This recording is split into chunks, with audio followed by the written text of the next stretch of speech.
The original pitch for Horizon, it was very high level still, but some of the pillars that you see in the game right now were already there. The female lead, named Aloy, this gorgeous natural beauty that the game takes place in, and also the presence as the dominant life form of the machines.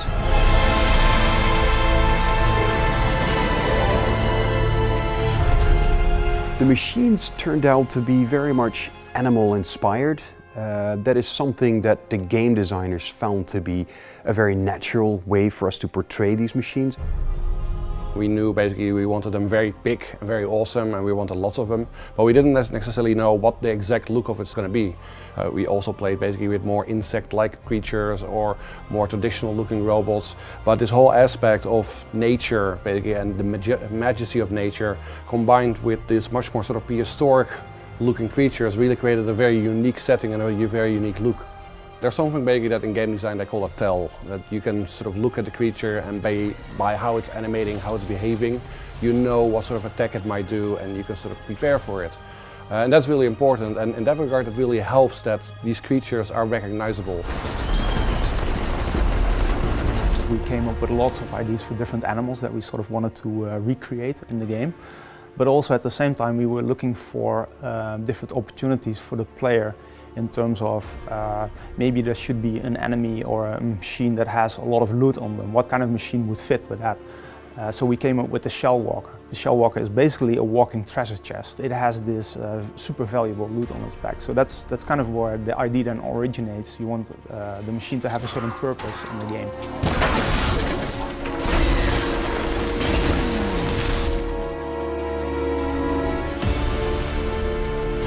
We wanted basically every aspect basically to have their own robots, and of course basically there are lakes and rivers and other sort of water bodies in our game as well.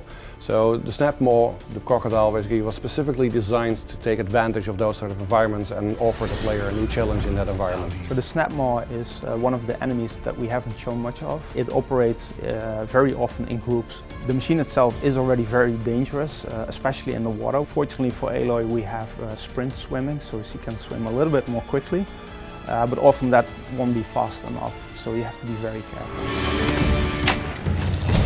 So Aloy has a unique ability. She can use her spear to override machines.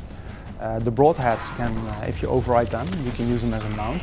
But if you override the Watcher, for example, you can turn its faction, so it will fight alongside, it will fight for Aloy. Then we have the tall neck. Once she manages to climb the tall neck and overrides the tall neck, she uncovers a large part of the areas. It clears the fog of war in that area, but also reveals machine locations throughout that entire region. She also unleashes a big blast that stuns any nearby machines in the region. So whenever you encounter a machine, you can see it in its idle behavior.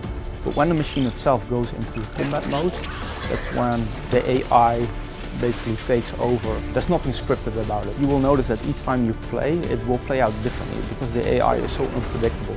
But you can learn and study their behaviors and get better at defeating them eventually.